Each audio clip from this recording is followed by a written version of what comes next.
Deus quer que você reine. Cristo é a nossa redenção.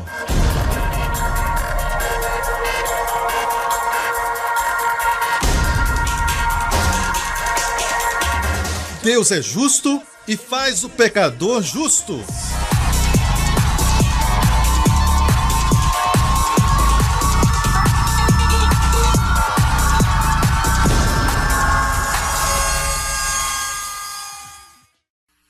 Hoje com o pastor Joseph Prince. Igreja New Creation, estou feliz por ter voltado. Glória a Deus, glória a Deus. Uau, foi divertido.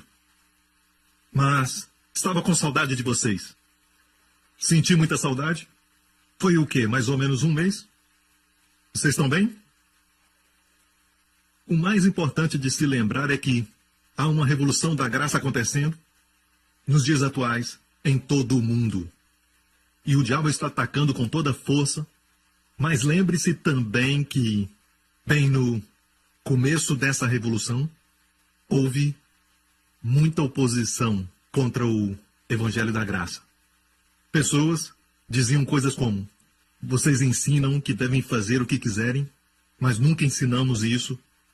Eu acho que Deus tem uma maneira de confirmar a verdade.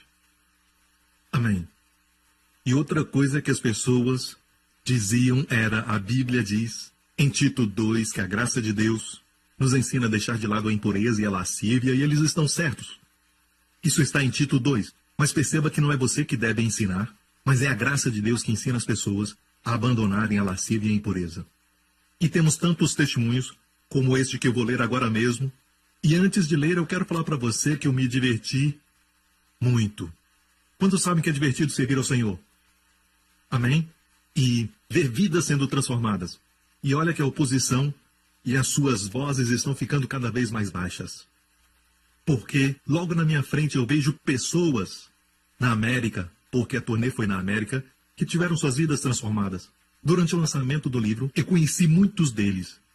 E nenhum deles era fraco na fé. Assim como na nossa igreja. Eu lancei o meu livro aqui antes de viajar. E em todos os cultos que tivemos, e conhecemos muita gente, não conheci nenhum fraco na fé. Não conheci ninguém com uma doutrina estranha. Todos eram cheios de encorajamento, suas faces brilhavam com a glória. E uma coisa que eu posso falar, que quando conheci as pessoas no lançamento do livro, aqui e também na América, eu posso falar de quanto tempo eles estão nesse ensinamento. Suas faces brilhantes e radiantes falam alto. Seus rostos brilham. E quando eles trazem alguém, seu marido, sua esposa ou alguma pessoa que não escutaram o ensinamento, você vê o contraste. Antes deles falarem alguma coisa, você pode ver pela face deles que eles não sabem nada sobre a graça, sobre o amor de Deus. E a outra pessoa está com um rosto radiante. E o pastor Daniel estava lá, pastor Lawrence também, eles são testemunhas. E alguns deles vêm me cumprimentar e eles não podem nem falar as palavras direito. E tudo que podiam dizer era: você transformou minha vida. E as lágrimas falavam por si próprios. Muitos deles, cujas lágrimas falavam por si mesmos. Muitos testemunhos de curas, transformações, crianças sendo tocadas, casamentos abençoados, o Senhor restaurando relacionamentos, e especialmente algumas pessoas cujos rostos estão cheios de brilho radiante, são aqueles que estão apaixonados com o Senhor Jesus Cristo. Agora você me diz que esse ensinamento é do diabo? Está levando as pessoas a ficarem livres dos seus vícios, se apaixonando por Jesus, vidas transformadas? O diabo mudou de lado. E este testemunho aqui é de um irmão do Canadá e eu quero compartilhar com você como o Evangelho da Graça mudou sua vida. Eu estava envolvido com pornografia. Agora, uma das coisas que as pessoas compartilham comigo e com este ministério é como ficaram libertos da pornografia. Eu não sei por que compartilham isso. É um dos maiores pecados secretos. que o corpo de Cristo está falando. As revistas estão falando sobre isso. Eles falam sobre esse pecado secreto que envolve tanto o homem como a mulher. E é a pornografia. E por isso, neste ministério, pela graça de Deus, estamos vendo pessoas sendo libertas da pornografia. Pelo Evangelho da Graça, deixe-me ler. Eu me envolvi com pornografia, diz esse irmão do Canadá, quando eu tinha mais ou menos 14 anos. Eu percebi que a pornografia preenchia um certo vazio no meu coração e na minha vida. Das revistas e vídeos, eu acabei me envolvendo com a vida promíscua de shows, paguei, tentando ser feliz. Isso colocou um band-aid em todas as minhas feridas. Minha vida continuou assim por muito tempo e não foi até eu casar e minha filha nascer que eu cheguei à conclusão de que havia algo de errado comigo. Eu decidi buscar ajuda quando descobri que eu estava usando o sexo para cobrir minhas feridas. E lutei contra este vício de sexo por muito tempo. Me sentia sujo e indigno do amor de Deus, mas eu queria fazer a coisa certa. E no final, depois de 12 anos de casamento, minha esposa e eu nos divorciamos por causa de várias razões. Eventualmente, Jesus me alcançou e fui a uma igreja cheia do Espírito. Eu também vi o pastor Prince na televisão e não sabia o que pensar dele no começo. Isso é compreensível. Tudo bem. Olha bem, eu vivo com ele muitos anos e não o conheço direito, certo? Eu não sei o que pensar dele, mas eu continuei assistindo em vários canais de televisão e até vi o seu livro no shopping. Mas foi só depois de alguns anos que eu comecei a escutar os seus ensinamentos sobre a Bíblia. E o que me chamou a atenção é que ele sabe muita coisa sobre a Bíblia e as suas mensagens também são inteligentes. Eu estou lendo como ele escreveu, ok? Nós não colocamos isso aqui. As suas mensagens são muito inteligentes e são baseadas nas Escrituras. Quando comecei a ouvir suas mensagens, eu ouvi falar sobre a graça de Deus e como nós somos a justiça de Deus. Isso me transformou. Eu comecei a praticar aquilo que ele ensina sobre justiça. Agora eu sinto e penso de forma diferente. Eu me perdoei e sei que Deus me ama, mesmo quando cometo erros. Quando sinto a vontade de usar sexo para cobrir minha dor, eu digo a mim mesmo que eu sou a justiça de Deus. Eu estou agora livre do vício do sexo. Quero agradecer ao pastor por seus ensinamentos porque tem me ajudado a andar em vitória. Eu estou agora livre do vício do sexo. Veja, eu achava que as pessoas que ficavam livres disso não compartilhavam. Ou dar os seus nomes. Nem todos dão seus nomes, mas eles ficam tão alegres que eles querem que as pessoas saibam que o que a carne do homem, o esforço próprio da humanidade, certo? Não podem realizar. A graça de Deus pode. Há esperança para você. Amém? Os que estão assistindo, há esperança para você. O esforço próprio não consegue, mas ouçam. Jesus morreu na cruz por você. Agora eu quero que digam algo comigo neste momento. Certo? Me siga e diga isso. Há pecado em mim, mas não há pecado sobre mim aos olhos de Deus. Então, em e sobre. Ok? Há uma diferença. Não precisa repetir. Então, mais uma vez, diga: há pecado em mim. E qualquer que diga que não há pecado neles, mesmo crentes, ainda assim tem pecado. E todo o que diz que não existe está ensinando um erro. A Bíblia diz que se dissermos que não temos pecado, nos enganamos. Ok? Mas há pecado em mim, mas não há pecado sobre mim aos olhos de Deus. Quando Deus olha para mim, Ele não vê pecado sobre mim. Absolutamente não vê. Por quê? Porque na cruz, o nosso Senhor Jesus Cristo, agora diga após mim, não há pecado nele. Mas na cruz, o pecado estava sobre ele. Viu a diferença? Para nós há pecado em nós, certo? Mas para Cristo não há pecado nele. Mas para nós, quando Deus olha, há pecado em nós, e Deus nos vê com pecado. Mas quando você aceita aquilo que Cristo fez na cruz, agora Deus olha para você e não vê pecado. Ele não vê pecado em você, mesmo havendo pecado em você. Posso ouvir um amém? Na cruz não havia pecado em Jesus. Ele não cometeu pecado. Amém? Mas havia pecado sobre ele, ele carregou sobre si. Amém? Você está me ouvindo? Existem 5 ofertas para falar do sacrifício de Cristo. Certo? 5 ofertas. A oferta queimada de cereais, a de paz, a do pecado e da transgressão. Ok? Através de um ato de Cristo, no livro de Levíticos, temos 5 ofertas. Sabia que, comparando com a oferta queimada, a oferta pelo pecado tem esta seguinte expressão: é santíssima. A oferta pelo pecado é santíssima. Mas na oferta queimada, você sabe que é diferente. Se você tiver pecado, você traz um cordeiro ao tabernáculo, ok? Naqueles dias, o cordeiro representa Cristo e o sacerdote representa Deus. E ele examinava o cordeiro, ele não examinava você, porque é óbvio que você tinha cometido falha, e é por isso que você estava lá. Não tinha que examinar você. Examinava o cordeiro, procurando manchas. Se ele não encontrasse manchas, então ele mandava você colocar a mão sobre o cordeiro. Então o que acontecia era o seguinte: a justiça do cordeiro vinha sobre você. Essa é a oferta queimada. Mas se é a oferta pelo pecado, você coloca as mãos e acontece o contrário, o seu pecado vai sobre ele. Oferta queimada, a justiça do cordeiro vem sobre você. Do pecado, os seus pecados vão sobre o cordeiro. Você está comigo? O cordeiro é morto no seu lugar, mas você toma o lugar do cordeiro e recebe o favor de Deus e a luz do céu sobre você. Amém? Amém? Você não merece a bênção, o cordeiro não merece morrer, mas o cordeiro morre e quem sai com as bênçãos de Deus é você. Amém? Então, amigo, as 5 ofertas que falam do sacrifício de Cristo é algo que precisamos aprender.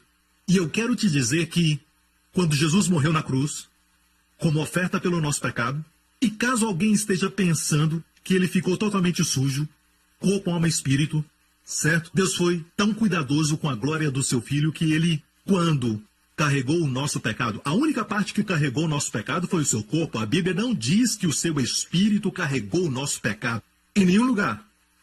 No Antigo Testamento diz em Isaías 53, ele fez da sua alma oferta pelo pecado. Em 1 Pedro diz que ele mesmo carregou os nossos pecados no seu corpo, certo? Ele carregou os nossos pecados no seu corpo e também na sua alma, mas nunca carregou no seu espírito. Você está me ouvindo? E caso a nossa mente pense dele menos do que deveríamos, quando ele se tornou a nossa oferta pelo pecado, foi uma oferta determinada, santíssima. Uau! Pela oferta queimada, a expressão santíssima não é usada. Por quê? Porque as pessoas pensam que a oferta queimada não é algo sujo. De fato, você coloca a mão sobre o cordeiro e você é o sujo. E a sua justiça vem a você. Mas a oferta pelo pecado, caso você, que o cordeiro fica impuro, Deus o protege com essa expressão. A oferta pelo pecado é santíssima. Ou seja, Kadosh Kedoshim em hebraico. Ou seja, santíssima. E ele se tornou pecado na cruz, para que sejamos a justiça de Deus em Cristo. A oferta foi santíssima. Dê glória a ele. Aleluia.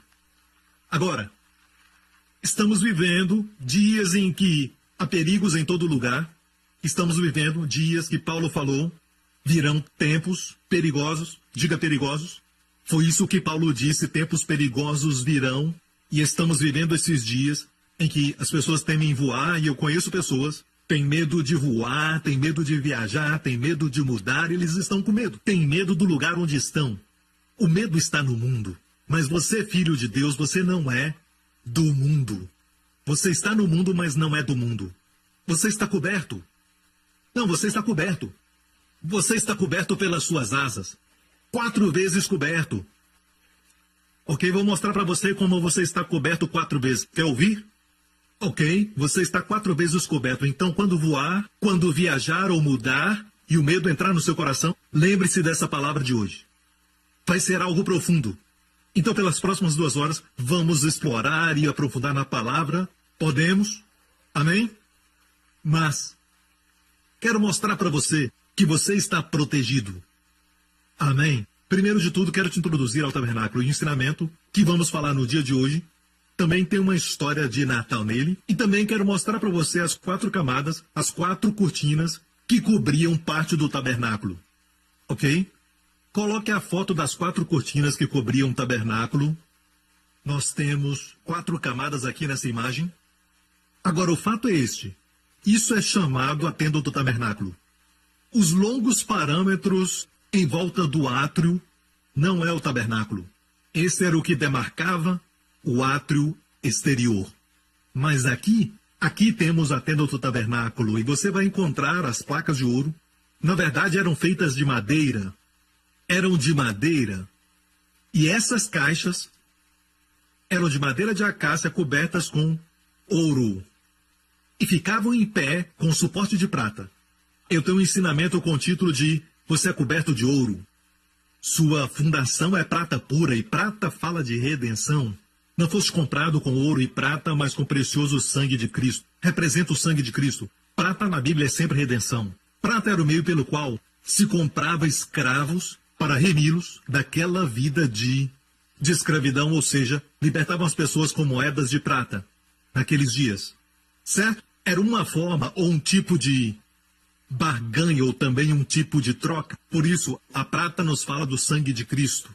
A única moeda que o céu entende é o sangue de Jesus. E eu e você fomos remidos, fomos comprados pelo sangue de Cristo. Então nós somos essas placas. Uma vez nós estávamos no deserto, durante a nossa peregrinação, e nós estávamos vivendo do solo árido, daquele deserto seco, sem água, e havia calor e tínhamos dificuldades de encontrar qualquer tipo de água para beber. E finalmente o Senhor, na sua misericórdia, diz: eu não vou te plantar na terra, mas a terra está amaldiçoada. E o solo também. E o Senhor te tomou, mas você disse: não, não, não. Você pensou que sendo um crente ia destruir sua vida, não ia ter graça alguma, mas o Senhor disse: olha o que eu vou fazer com você. E então ele te tomou de uma árvore de acácia e fez de você uma linda placa para encher sua casa. Amém? Todos nós, então, somos essas lindas placas que ficam em pé em cima desses suportes de prata. Seus pés não tocam mais essa terra maldita. Amém? Não está tocando nessa terra onde a Bíblia diz que o diabo está reinando agora mesmo. Mas um dia o verdadeiro rei da terra voltará. Mas até lá o mundo jaz no maligno. Você não é deste mundo, você está no mundo. O seu recurso não vem dessa terra que está maldita. Seus recursos vêm do céu. E você está nessa terra plantado em prata pura. Posso ouvir um amém? E é por isso que a Bíblia também diz que, por que você repara nesse cisco de madeira no olho do seu irmão? Amém? Enquanto você tem uma grande trave nos seus olhos, eu estou falando o que Jesus falou, e ele tinha um bom senso de humor. Amém? Jesus falou que você está olhando no cisco do olho do seu irmão, enquanto tem uma grande trave no seu olho, certo? Parecendo um poste de telefone no seu olho. E ainda diz: tem um cisco no seu olho, irmão. E Jesus disse: tira este poste do olho. Ou seja, enxergamos aos outros com as nossas falhas, enxergamos com todas as nossas fraquezas. E Deus diz: ouça, não é assim que eu vejo. Então Deus cobre a nossa vida com ouro. Isso é justiça. Eu sou a justiça de Deus em Cristo. E você também. Quando Deus olha para você, ele não vê madeira, ele vê ouro. Agora, verticalmente é assim que Deus vê. Mas, horizontalmente, eu sei que é difícil. Sabe, gostamos de ler na internet e ver o que aconteceu com este ministério, o que aconteceu com aquele homem. Ficamos olhando para o cisco no olho do nosso irmão e também olhando o cisco no olho da nossa irmã. Olhamos o cisco até alguém ver a nossa trave. E aí não ficamos mais felizes. Sabe, nós gostamos de medir as pessoas de acordo com a nossa definição de perfeição e dizemos não somos como eles, mas a nossa trave é desse tamanho, assim. Sabe, falamos de cometer adultério e cometer atos de impureza sexual e coisas assim. Vemos o exterior, mas Deus vê o interior. Deus vê a hipocrisia. Amém? Prega!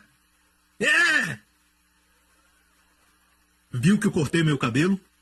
E já que estamos num ano novo, mudei o jeito de partir. Caso esteja pensando o que aconteceu com o pastor Prince, já vou falar logo, eu mudei o meu cabelo. É cabelo do Antigo Testamento, como eu usava o ano passado. Eu ainda estou muito bonito, glória a Deus. Ok, nenhum amém, glória a Deus. Vamos lá. Eu sou muito inteligente, estou brincando. Vivemos dias perigosos e Deus quer que entendamos as 4 camadas que nos cobre. Cobre as placas douradas, você pode ver? Sou eu e você. Representa eu e você, como formamos o templo de Deus. E veja que aqui nós não estamos deitados e sim em pé. E não estamos em pé pela nossa força, mas os nossos pés estão no suporte de prata. O suporte de prata nos faz ficar em pé. Ficamos em pé lado a lado uns com os outros. Nós não ficamos separados, mas ficamos unidos. Pastor Prince, se alguém perguntar aquele homem é a justiça de Deus em Cristo, e aquele outro, ele é a justiça de Deus em Cristo. É assim que Deus nos vê. Mas você não acha que errado é errado e pecado é pecado? Sim, e até mesmo no mundo, as coisas erradas são punidas. Amém? Pecado tem as suas consequências. Amém? Mas aos olhos de Deus, Deus nos vê como a justiça de Deus em Cristo. E é importante não só dizer que eu sou a justiça de Deus em Cristo, mas ver todo mundo assim. Todos os que nasceram de novo. Ok? Então hoje eu quero focar nas 4 cortinas. A primeira era de texugo, depois a de carneira tinta de vermelho, pelo de bode e linho fino. 4 cortinas que cobriam o tabernáculo. Você é coberto 4 vezes. E para aqueles que estão conosco pela primeira vez, vocês são bem-vindos e vocês são aqueles que estamos buscando e Deus está buscando por você. Amém? Se você está aqui pela primeira vez, um amigo te convidou, você é aquele que Deus está buscando. E você é o alvo principal do favor de Deus hoje. Amém? Você é bem-vindo, nós te amamos e quero que saiba que aqui não é uma religião, mas sim um relacionamento lindo com o Senhor do céu e da terra, cujo coração bate com compaixão por você dia e noite. Ele está tão alegre agora porque ele sabe que você o conhece. Ou está começando a conhecer, ok? Então, vamos olhar a tenda do tabernáculo. Olha aqui para o tabernáculo e como eles estavam acampados no deserto. E vamos ver que nós estamos aqui olhando do lado leste. Do lado leste. Mostra a eles norte, sul, leste, oeste. Certo? Este é o lado leste. A entrada estava no leste. Por que o portão de entrada tinha que estar do lado leste? Alguém pergunta. Porque todo mundo sabe que o leste é o lado do sol nascente. Amém? É o lado do sol nascente. É por isso que nos últimos dias o Japão vai ser salvo. Quando eu disse que o Japão seria salvo, na verdade, nações não são salvas, e sim indivíduos são salvos. O que eu quero dizer é que mais japoneses serão salvos. E agora mesmo temos uma porta aberta para o nosso programa ser traduzido para a língua japonesa. Então, se você for ao Japão, você vai ter a oportunidade de me ver pregando em japonês. Porque em Isaías diz que nos últimos dias eles temerão meu nome do oeste. Espera aí, este é o oeste, certo? E a minha glória, eles temerão a minha glória na terra do sol nascente. Em vez de falar leste, fala sol nascente. E eu creio que é uma alusão específica sobre o Japão. Faltando a figura, a cruz, assim se acampavam. Estamos vendo do leste, e este é o lugar do sol nascente. E nós vamos demorar um pouco e desfrutar dessa visão. Veja, você é um ser angelical. Nós estamos olhando do céu para a terra e não da terra para o céu. Você precisa assumir a sua posição e assim tudo vai funcionar. Este é o tabernáculo e você vê onde o fogo está queimando. Este é o altar de bronze, é símbolo da cruz. Os 4 cantos falam da cruz de Jesus Cristo. Era onde a oferta era oferecida e você vê um homem impondo as mãos de roupa preta, o sacerdote, dando glória a Deus e trabalhando. E aquele era o lugar onde a oferta queimada e não a oferta pelo pecado era oferecida. E você pode ver agora a entrada do lugar santo, a tenda do tabernáculo. Existiam 5 colunas. Haviam 5 colunas. Na entrada principal do tabernáculo, agora vamos ver a imagem do portão. Certo, o portão? Sim, você pode ver o portão na frente, na esquerda. Bem na esquerda está o portão. A primeira entrada é o portão. Tem 4 cores lá. Azul, púrpura, escarlata, vermelho e linho fino. Quando estudamos essas cores, podemos ver assim, azul nessa ordem, azul, exceto uma vez, eu vou falar. Azul, púrpura, escarlata. Azul, púrpura, escarlata. E linho fino, que é o branco. Isso fala dos 4 evangelhos. Fala sobre a vida do nosso Senhor Jesus Cristo. Azul, ele veio do céu, o evangelho de João. Por que Deus pintou o céu de azul? Você pode usar todos os argumentos científicos, mas continua azul, não é verde. Ok? Ele veio do azul. E então, ele veio para ser o rei de Israel e o salvador do mundo. Mas antes teve que morrer. Por quê? Se não morresse, não poderia ser o salvador. Agora nós temos a justiça de Deus. Deus o mandou porque ele nos ama. Então Jesus foi o pagamento. Por causa do amor de Deus, ele se tornou o pagamento, um resgate para obtermos a justiça de Deus. Um bom Deus. Ok? Jesus veio ser o resgate. Ele morreu na cruz. sangue derramado. Então nós temos o azul. O azul é mencionado primeiro, exceto uma vez, eu vou falar mais tarde. Azul é sempre mencionado primeiro e temos escarlate, vermelho. Mas no meio nós temos púrpura.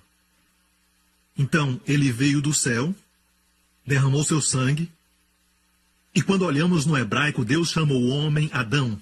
A palavra Adão é da palavra do hebraico para sangue. Homem vermelho, homem de sangue. Ok, a cor do homem é vermelho, por causa do seu sangue. Então, Jesus veio do céu, ele é Deus, e assumiu a forma humana, a história do Natal. Amém? Vermelho. Agora, quando nós pegamos algumas cores, certo? Misturando azul e vermelho, qual a cor que nós vamos ter? Púrpura. Muito bom. Então, se colocarmos azul e vermelho juntos, não é muito agradável aos olhos, não é algo bom, não é agradável aos olhos. Mas se coloca púrpura no meio, é algo agradável e uma boa maneira de colocá-los juntos. Então, quando Jesus veio, o homem não entendia Deus como Deus. Certo? Então ele veio e se tornou um homem, vermelho. E quando Deus e homem se misturaram, no nosso Senhor Jesus Cristo, temos realeza, a cor da realeza, púrpura. Certo? E temos outra cor, linho fino, branco. Ele é o homem imaculado, ele é o perfeito homem, ele é o homem que não fez pecado, não tinha pecado. Nele não havia pecado. Lindo, hein? Amável. O nosso Senhor Jesus é lindo. Glória a Deus. Então, nós entramos, passamos pelo portão, e então oferecemos a oferta queimada. Ninguém podia entrar no tabernáculo, exceto o sacerdote. Mas isso era no Antigo Testamento. Hoje a Bíblia diz que nós somos feitos sacerdotes. Amém?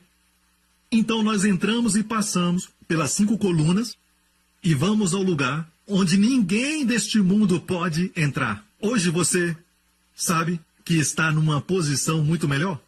Você pode entrar no lugar santo. E até no Santo dos Santos, porque não há mais véu. Você pode entrar no tabernáculo. E o mundo não entende aquilo que nós ensinamos aqui, porque eles não estão dentro do tabernáculo. Eles podem olhar as 5 colunas que estão no portão, na parte esquerda, que eu já mencionei, e existem 4 cores, certo? Nós temos 4 colunas que representam Mateus, Marcos, Lucas e João, que falam da história de Jesus Cristo. Então, temos a história de Jesus Cristo na entrada, logo quando entramos naquele lugar. 4 colunas, ok? Mas aqui temos 5 colunas no tabernáculo. Por quê? Porque no Novo Testamento, depois de Mateus, Marcos, Lucas e João, Jesus morreu e ressuscitou. Agora, os ensinamentos das epístolas. Epístolas quer dizer Romanos, Tessalonicenses, Coríntios e todas as outras. E até as de João foram escritas por 5 autores. Paulo, Pedro, Tiago, João e Judas. Verdades do céu. Essas verdades são só para os crentes. No tabernáculo, você tem que atravessar as 5 colunas. Você está comigo.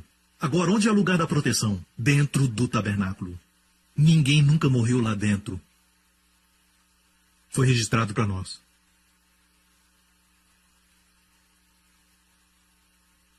Agora, este é o lugar quando você olha para cima, você vê a primeira camada. Você não vê a primeira camada aqui. Então vamos ver aquela cobertura de novo, esse vídeo agora.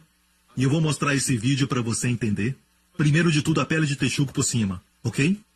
Certo? Isso é muito lindo e fala do nosso Senhor Jesus Cristo. Nós temos a pele de carneiro, tinta de vermelho, temos o pelo de cabra e o linho fino. E quando você entra, ok? O que você vê? Vamos remover todas as cortinas e olhando para baixo, o que vemos? O lugar santo, com 3 móveis, a menorá, que é a candelabra de 7 hastes, que está oposta à mesa dos pães. Do lado esquerdo ali, antes do Santo dos Santos, está o altar do incenso. Então, o véu que Jesus rasgou quando morreu na cruz. O véu não está mais lá e nós temos a Arca da Aliança, o trono de Deus. Então, na verdade, nós não temos mais o véu na nossa frente. Estamos agora no lugar santíssimo. Não há lugar mais santo do que o Santíssimo. E agora tudo isso aqui é o Santo dos Santos. Sabia disso?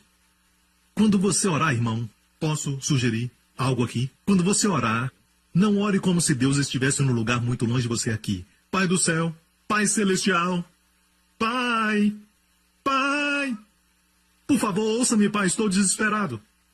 Pai!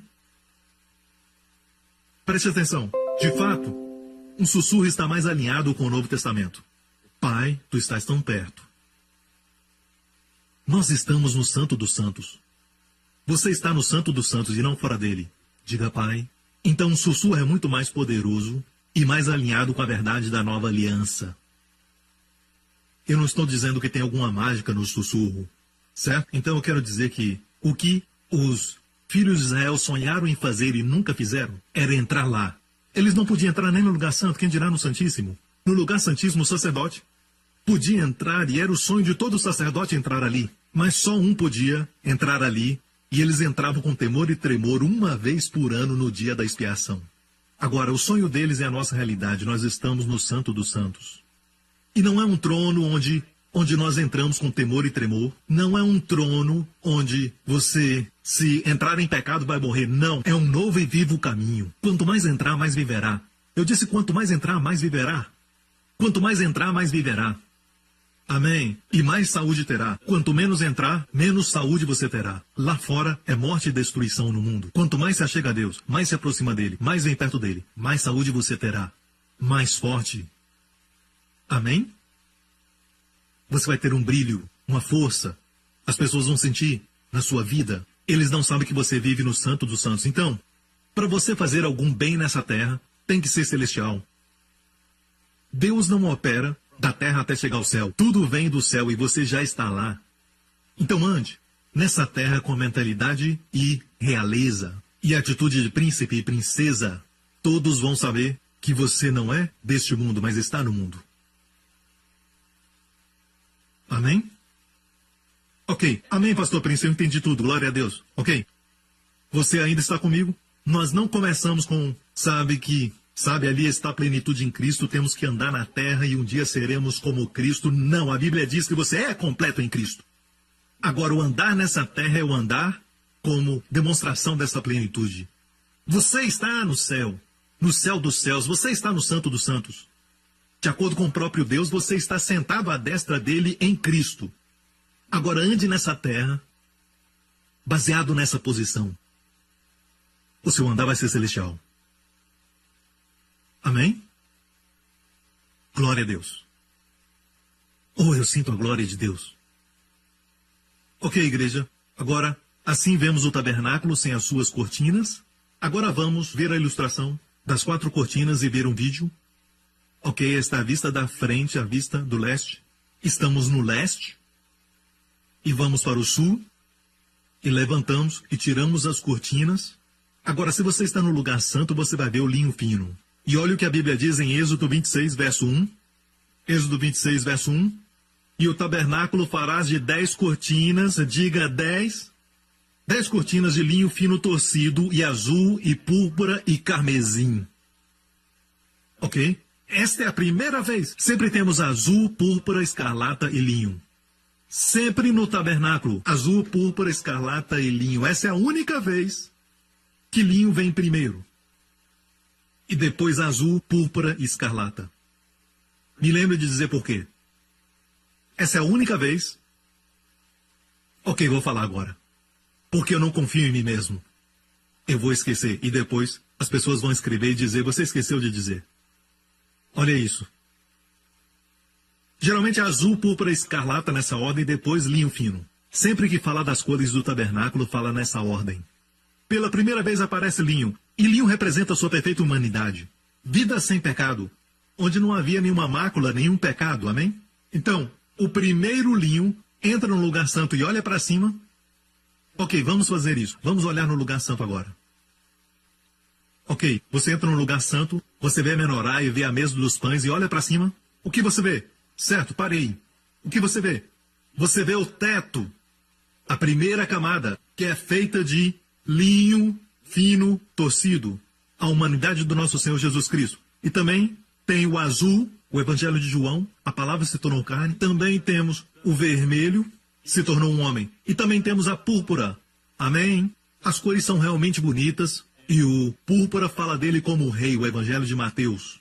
O linho torcido, o Evangelho de Lucas, certo? O homem perfeito. Então temos isso. E a Bíblia diz o que nós lemos agora mesmo. É feito de linho fino torcido, azul, púrpura e carmesim, e depois feito com desenhos de querubins de obra esmerada, querubins com asas. E olhando aqui, e agora voltando à ilustração, você pode ver as asas?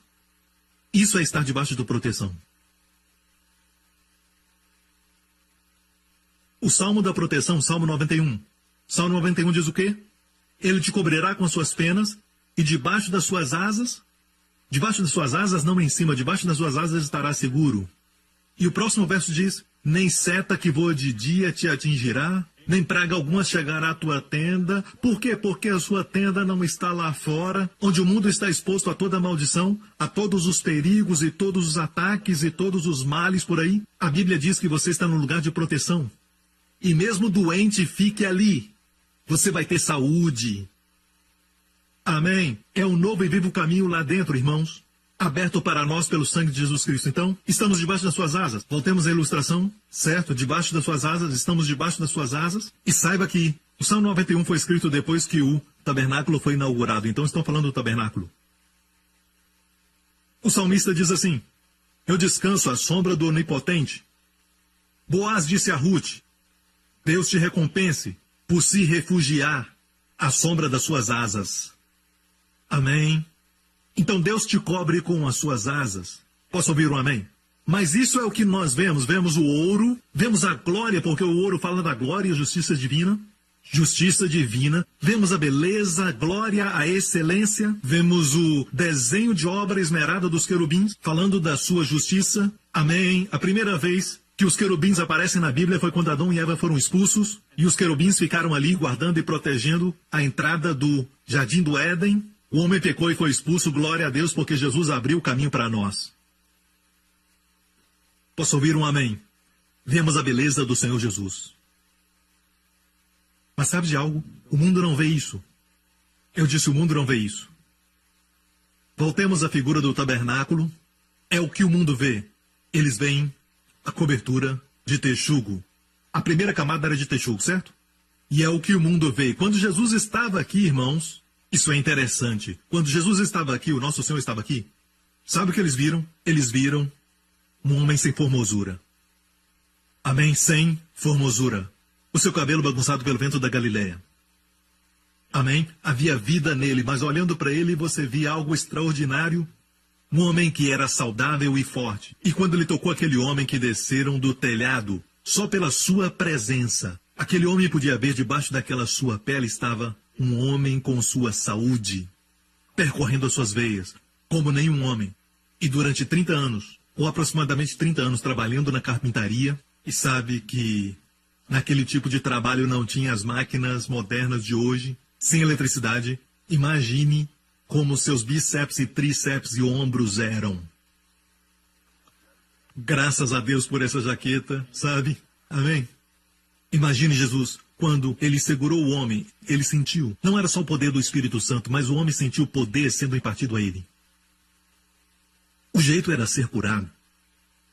Só está na presença do nosso Senhor Jesus Cristo, mas o mundo não vê a beleza do nosso Senhor Jesus, o Deus que se manifestou na carne. Tudo que eles viam, o homem se parecer. Sabe para que usam a pele de texugo? A pele de texugo, certo? Na nossa versão King James. Na verdade, a palavra hebraica é Takesh. E quero falar algo sobre Takesh. Quando olha para Jesus, quando ele estava aqui na terra, tudo que víamos era sem formosura. E então, eu quero falar com vocês uma revelação que eu compartilhei com os pastores quando eu estava nos Estados Unidos. Porque quando eu vou aos Estados Unidos, eu também me alimento. E uma das vezes, Deus me mostrou algo que é muito interessante. Eu sabia por muitos anos que o povo judeu e os tradutores não sabem o que quer dizer a expressão pele de texugo. E por muitos anos eu tentei ler muitos comentários e estudos, e todos eles falavam algo diferente sobre essa palavra takesh, que é a pele de texugo. Eles não sabiam. E eu disse, Senhor, sabia que até o povo judeu e nem mesmo os rabinos discordavam. Um rabino dizia que era texugo, o outro dizia que era outra coisa, o outro dizia que era um golfinho, outro dizia antílope. Ainda bem que não ouvi crocodilo. Mas todos esses animais. E então nos Estados Unidos, no último mês, Deus revelou para mim. Era assim que os homens viam Jesus do lado de fora. Não sabiam quem ele era.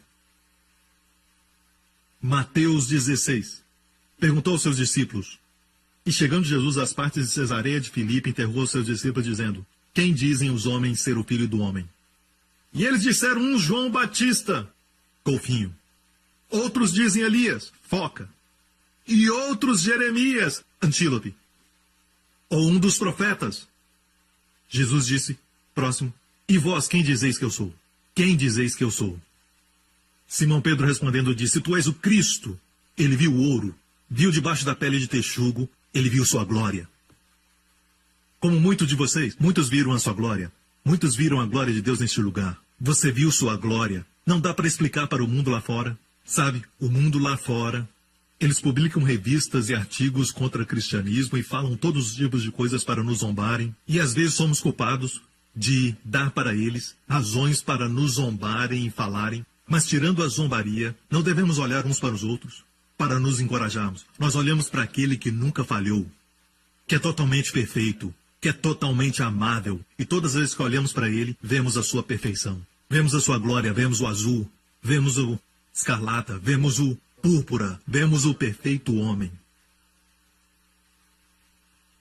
Amo isso. E você?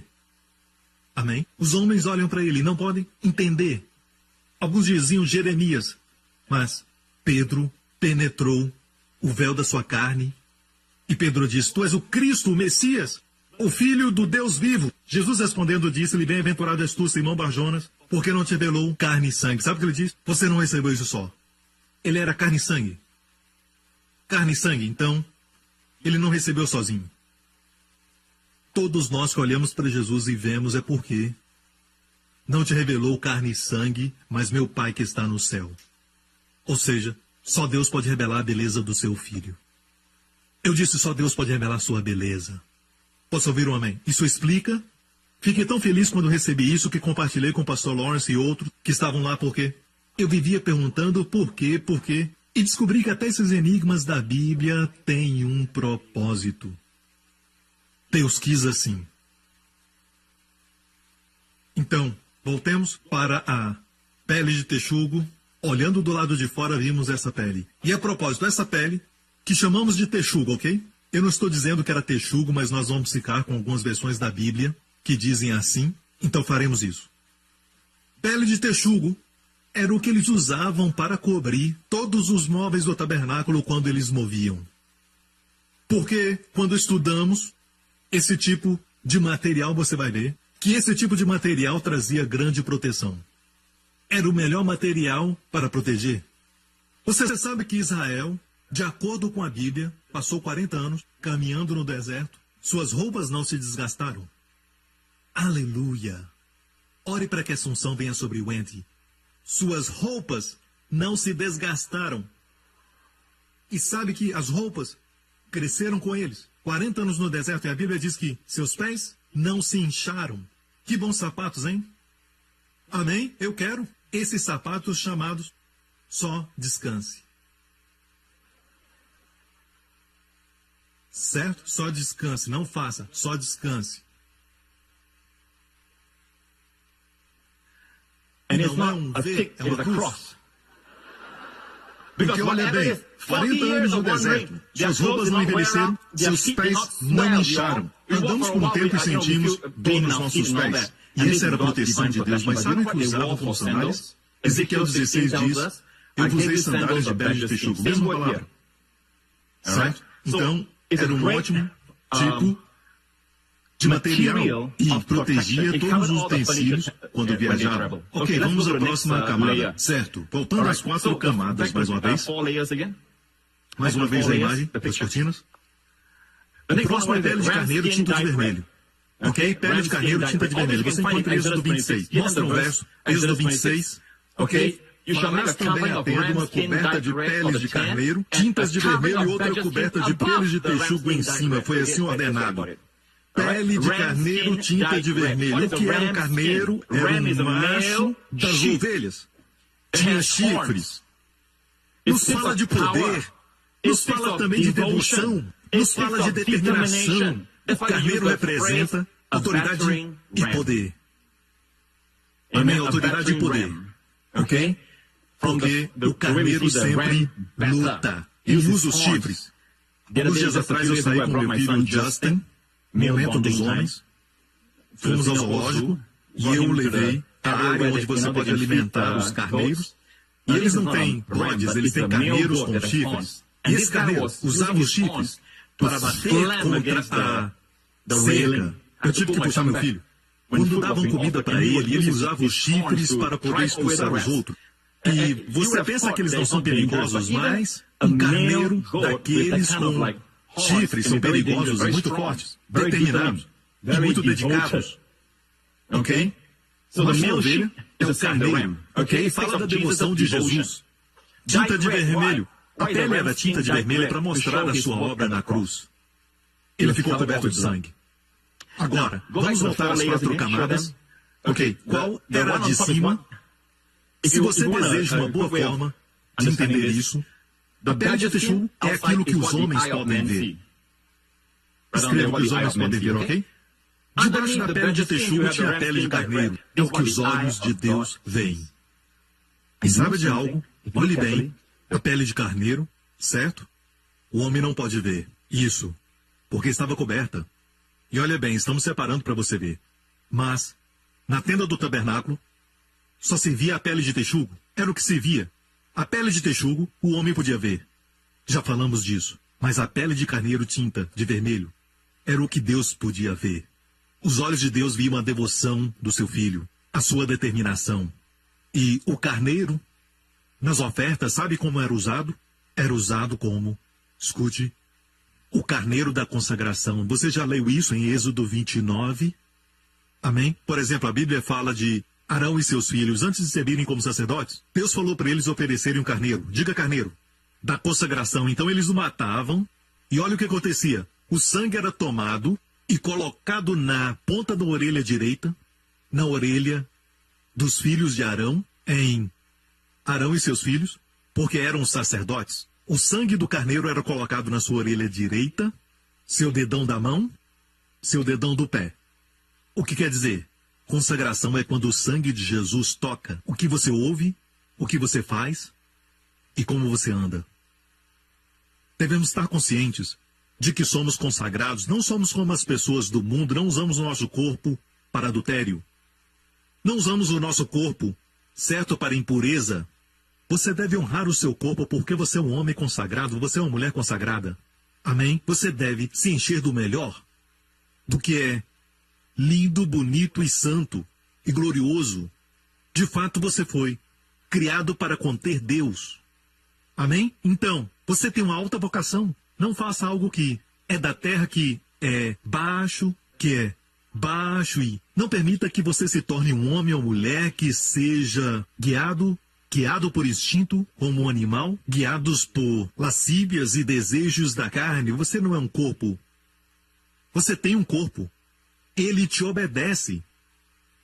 Você tem uma alma, suas emoções, mas não seja guiado por elas, sendo sempre nervoso com todo mundo e dizendo, eu sinto isso, eu sinto aquilo, eu sinto bem, eu sinto mal, eu sinto aquele outro. Não, você também não é suas emoções. Você sente emoções ruins, emoções boas, você não é suas emoções. Deus te deu emoções para desfrutar, não para te destruir. Mas, se você obedecer às suas emoções, vai te destruir como o seu corpo. Deus te fez um espírito. Você tem emoções e mora num corpo.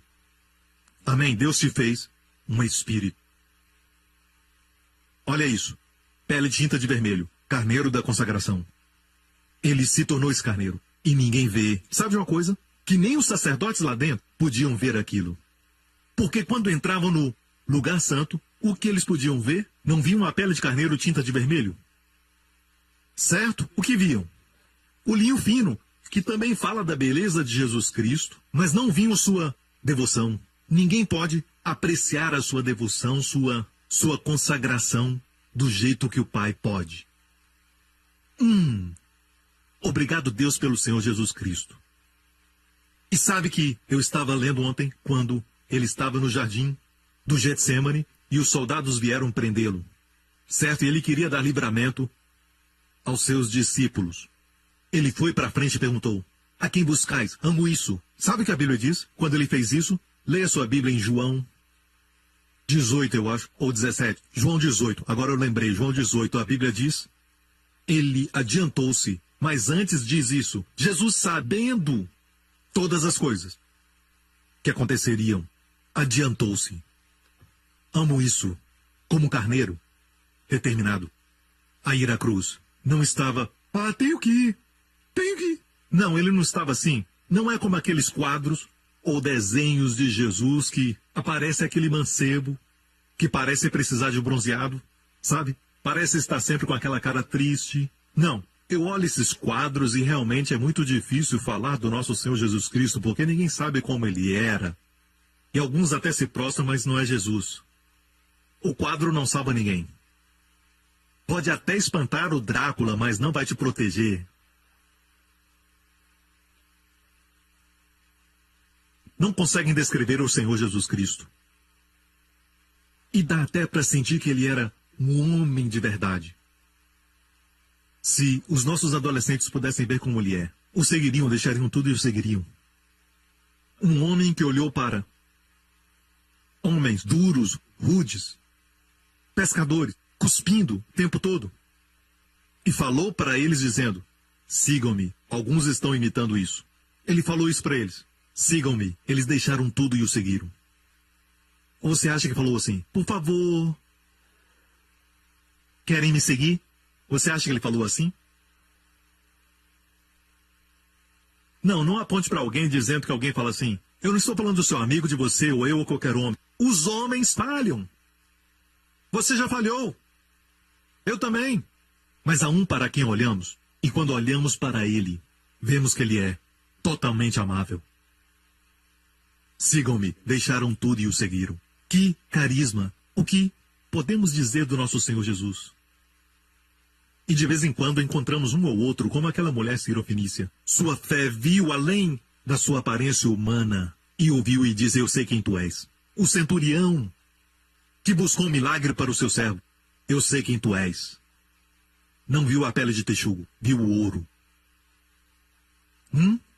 Mais uma coisa sobre o carneiro, muito interessante. É na história de Abraão trazendo o seu filho até o Monte Moriá. Quando ia sacrificar seu filho, e o anjo do Senhor o impediu de fazer isso, e o Senhor disse, agora eu sei que tu me temes, porque não me negaste o teu filho, o teu único filho. E tudo foi feito de uma maneira que você e eu possamos dizer a Deus, agora eu sei, Deus, que tu me amas, porque não me negaste o teu filho, o teu único filho, a mim.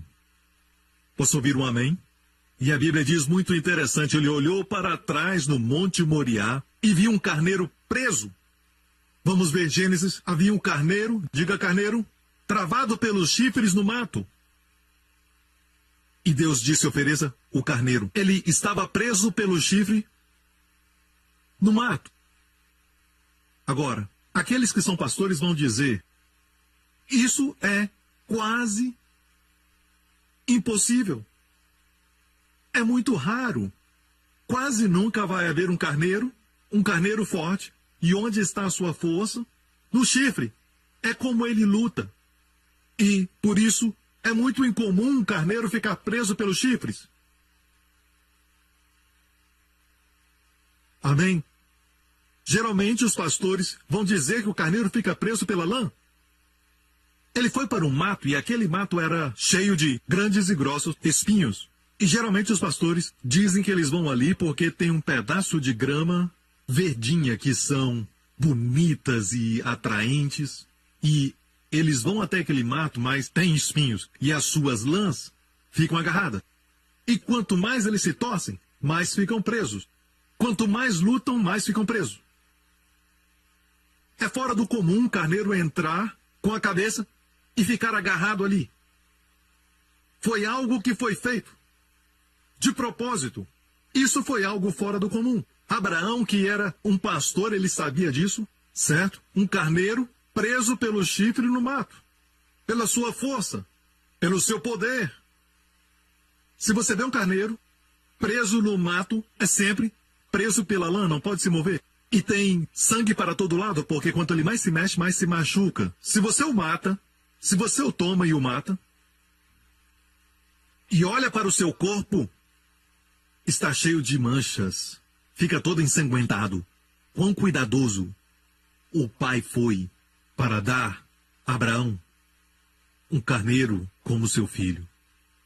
Deus disse: todo carneiro deve ser oferecido sem mancha.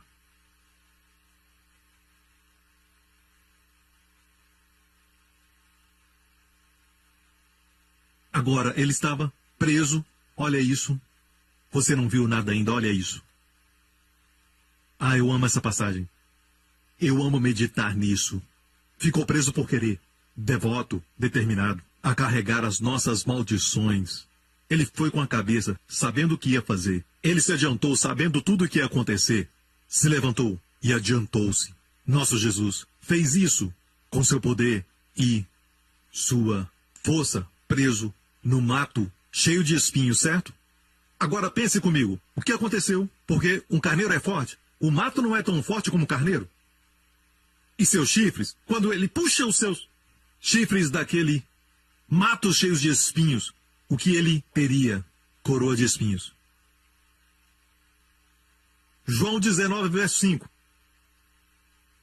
Saiu, pois, Jesus fora, levando a coroa de espinhos e roupa de púrpura. E disse-lhes Pilatos: olha, eis o homem. Algo tremendo.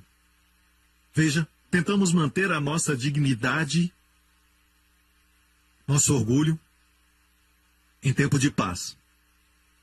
Mas quem pode manter sua dignidade enquanto está sendo ferido, cuspido, ferido na frente de uma guarnição de soldados, açoitado inúmeras vezes?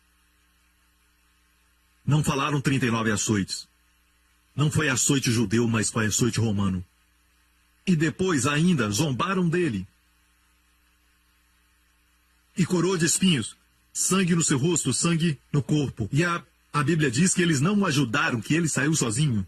Ele estava determinado a ir à cruz, ele saiu. E ele saiu onde estavam as pessoas e ele saiu. Pôncio Pilato, que era o governador na época, olhou para Jesus e disse: eis aí o homem. Ainda real, ainda majestoso. Glória ao Senhor Jesus. Ele veio com a coroa de espinhos e roupas púrpura, sangue, púrpura, celestial. Um homem perfeito, que fez este governador, rei, dizer em latim, ecce homo, eis o homem.